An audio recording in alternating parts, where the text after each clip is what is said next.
जय हिंद बच्चों, फाइल पे आप सभी का स्वागत है और मैं हूं इंजीनियर डीके सिंह, आपका फिजिक्स एजुकेटर। हम लोग देख रहे थे +2 वाले जो बच्चे इस बार बिहार बोर्ड के एग्जाम देने वाले हैं उनके लिए मॉडल सेट 1 के ऑब्जेक्टिव्स क्वेश्चन, जिसमें हम लोगों ने 50 नंबर तक देखा था। आइए अब आगे बढ़ते हैं। देखिए आपके स्क्रीन पर बहुत खूबसूरत क्वेश्चन दिख रहा होगा। कह रहे कि निम्नलिखित में अल्फा कण के लिए कौन सही है। देखो कह रहे कि यानी अल्फा कण में क्या क्या होता है, 1 proton 1 neutron, 2 proton 2 neutron, 1 proton 3 neutron और 2 प्रोटॉन 3 न्यूट्रॉन। मैं आपको बता दूं बाबू कि जो अल्फा पार्टिकल्स है यह हीलियम न्यूक्लियस होता है, यानी हीलियम के न्यूक्लियस को ही हम लोग अल्फा पार्टिकल्स कहते हैं। तो तुम देखोगे यहाँ हीलियम के जो मास नंबर है वो 4 है और एटॉमिक नंबर जो है यानी कि 2 है। तो कुल मिला के हम लोग देख सकते हैं एटॉमिक नंबर ही प्रोटॉन की संख्या होती है और मास नंबर में से एटॉमिक नंबर माइनस कर देते हैं तो न्यूट्रॉन की संख्या होती है, यानी 4 में से 2 माइनस करोगे तो न्यूट्रॉन की भी संख्या 2 होगी। यानी अल्फा पार्टिकल में 2 प्रोटॉन और 2 न्यूट्रॉन होते हैं और हम लोग ऑप्शन नंबर बी के साथ चलेंगे। बहुत सारे बच्चों ने बहुत करेक्ट आंसर दिया है, मजा आ रहा है क्वेश्चन देख करके। चलो आगे बढ़ते हैं नेक्स्ट क्वेश्चन की ओर। करें कि संभव कक्षाओं में इलेक्ट्रॉन का कोणीय संवेग होता है। अब तुम बताओगे, याद करो तुम बोर्स एटॉमिक मॉडल का सेकंड पोस्टुलेट्स, यानी बोर्स का जो सेकंड पोस्टुलेट्स हम लोग देखे थे बाबू, उसमें कितना शानदार बात था कि किसी भी इलेक्ट्रॉन की जो एंगुलर मोमेंटम होती है वह h/2 पाई की इंटीग्रल मल्टीपल होती है, यानी h/2 पाई की इंटीग्रल मल्टीपल होती है। यानी n जो है नंबर ऑफ ऑर्बिट होता है, इसका वैल्यू 1 2 3 4 5 डॉट डॉट लेते हैं, या तो इसको प्रिंसिपल क्वांटम नंबर भी बोलते हैं। तो जो आप देखोगे एंगुलर मोमेंटम l का वैल्यू कितना होता है बाबू, तो h/2 पाई का n टाइम्स होता है, जहाँ n नंबर ऑफ ऑर्बिट है। फर्स्ट ऑर्बिट के लिए n का वैल्यू 1, सेकंड के लिए 2, थर्ड के लिए 3, ऐसे ऑन डॉट डॉट। है ना बहुत शानदार क्वेश्चन। तो चलो आगे बढ़ते हैं, देखते हैं नेक्स्ट क्वेश्चन की ओर। करेगी कैथोड किरणों का समूह है। बताओ, एकदम ऐसा लग रहा है कि जीएस के क्वेश्चन है। कैथोड किरणें होती है यार, कैथोड किरणें तो इलेक्ट्रॉन का प्रवाह होता है और एनोड किरणें जो है प्रोटॉन का यानी पॉजिटिव चार्ज का फ्लो होता है। तो ये देखोगे यानी इलेक्ट्रॉन का फ्लो जो होता है ना, यानी इलेक्ट्रॉन का फ्लो ही कैथोड किरणें होती हैं। कैथोड रेज जो है बाबू यानी इलेक्ट्रॉनों की ग्रुप होती है। तो हम लोग ऑप्शन नंबर ए के साथ चलेंगे। चलो बढ़ते हैं नेक्स्ट क्वेश्चन की ओर।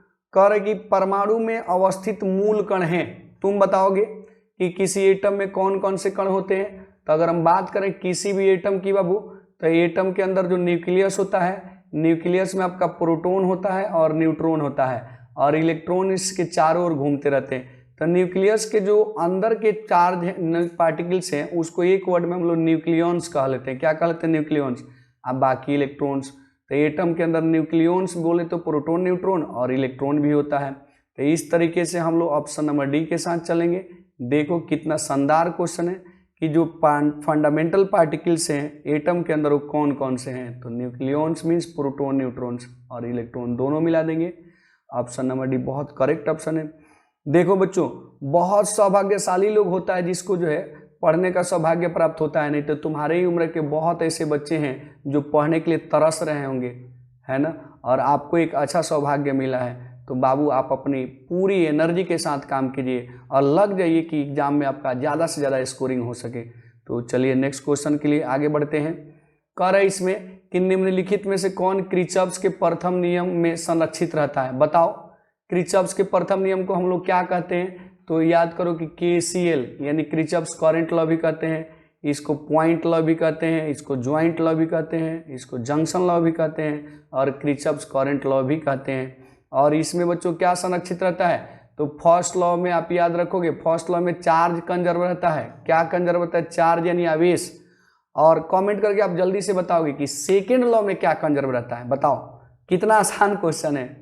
तो याद रखना है किरचॉफ करंट लॉ में यानी फर्स्ट लॉ में जो है आवेश संरक्षित रहता है, चार्ज संरक्षित रहता है और सेकेंड लॉ में एनर्जी संरक्षित रहती है। क्या बच्चों, अगर सेकेंड लॉ में पूछता तो एनर्जी हम लोग बताते। क्या बताते? एनर्जी।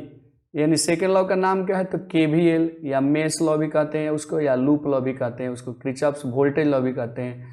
चलो नेक्स्ट क्वेश्चन को देखते हैं और आगे बढ़ते हैं। कर कि R त्रिज्या वाले वृत्ताकार कुंडली के केंद्र पर I धारा के कारण चुंबकीय बल का क्षेत्र बताना है। बताओ, चुंबकीय बल क्षेत्र बताना है, यानी मैग्नेटिक फील्ड इंटेंसिटी बताना है।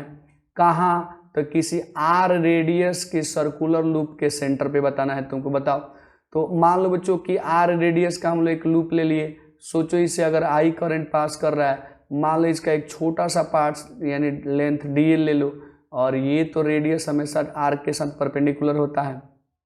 तो तुम बताओगे कि यहाँ बायो सावर्त का नियम याद करो, उसका एप्लीकेशन, यानी कि एक छोटे से पार्ट्स के लिए अगर हम लोग बात करें तो mu naught by 4 pi I into D L into कितना बच्चों, तो साइन थीटा, यहाँ साइन थीटा 90 डिग्री होगा, बाई डी रेडियस का स्क्वायर हो जाएगा। ठीक है, चलो अगर पूरे लूप की बात करें तो इसको इंटीग्रेट करोगे, और जब इसको इंटीग्रेट करोगे तो बताओ ये b हो जाएगा, ये म्यू नॉट बाई 4 पाई बाहर आ जाएगा, आई भी बाहर आ जाएगा, आर स्क्वायर भी बाहर आ जाएगा, और dl का वैल्यू बताओ। एक राउंड के लिए dl का वैल्यू कितना बच्चों, एक राउंड के लिए dl का वैल्यू कितना होगा, तो 2 पाई आर, यानी mu naught by 4 pi I by r. यहाँ देखो तुम, यानी आई बाई आर स्क्वायर, और इसका वैल्यू 2 पाई आर लिखोगे तो आर से आर कैंसिल हो जाएगा। ये 2 पाई से तुम 4 पाई को भी 2 टाइम्स में कटा सकते हो, तो देखोगे तुम्हारे लिए बचा कितना, म्यू बाई 2 और आई बाई आर। तो इस तरीके से साइन 90 यहाँ 1 हो जाता है। तुम देखो तुम्हारे लिए ऑप्शन तुम्हारे सामने पड़ा हुआ है, यानी ऑप्शन नंबर ए के साथ हम लोग चलेंगे। बहुत खूबसूरत क्वेश्चन है, देखो इस टाइप के क्वेश्चन को खूब प्रैक्टिस करना है बाबू मेरे लाल लालियों। आप आराम से कॉपी कलम लेके बैठ जाओ, या बार बार इस वीडियो को रिव्यू करके देखते रहो, बहुत मजा आने वाला है। हम लोग जो है मॉडल सेट के सारे क्वेश्चन को पढ़ेंगे, क्वेश्चन बैंक्स को भी पढ़ेंगे, सब्जेक्टिव भी पढ़ेंगे, सारे ऑब्जेक्टिव भी पढ़ेंगे। आप 10 से 15 दिन के अंदर पूरी सिलेबस का रिव्यू आपके सामने मिलेगा। तो आप जुड़ जाइए अभी से 5 व्हील के साथ, हमारी टीम के साथ। चलिए आगे बढ़ते हैं नेक्स्ट क्वेश्चन की ओर। कर निम्नलिखित में से कौन सही है? आप बताओगे कौन सही है। देखो कितना इजी क्वेश्चन है ना, शानदार क्वेश्चन, एकदम जानदार क्वेश्चन है। कर कि कौन सही है बताओ।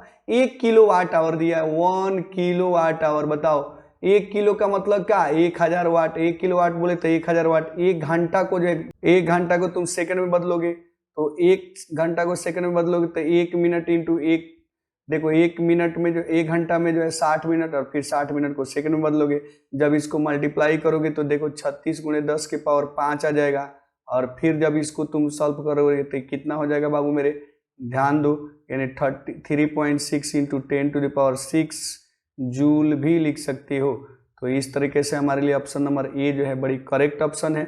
आप देखोगे बड़ी शानदार क्वेश्चन है, ये बहुत बार ये क्वेश्चन आ चुका है, तुम देखते रहो। ये देखो कितना इजी क्वेश्चन है मेरे लाल लालियों, बताओ कितना शानदार क्वेश्चन है, एकदम मजा आ जा रहा है। क्वेश्चन देखो लॉलीपॉप क्वेश्चन रखा है। कर कि 1 टेस्ला बराबर होता है। बताओ टेस्ला किसका यूनिट है, जल्दी से कमेंट करके बताओगे टेस्ला किसका यूनिट है।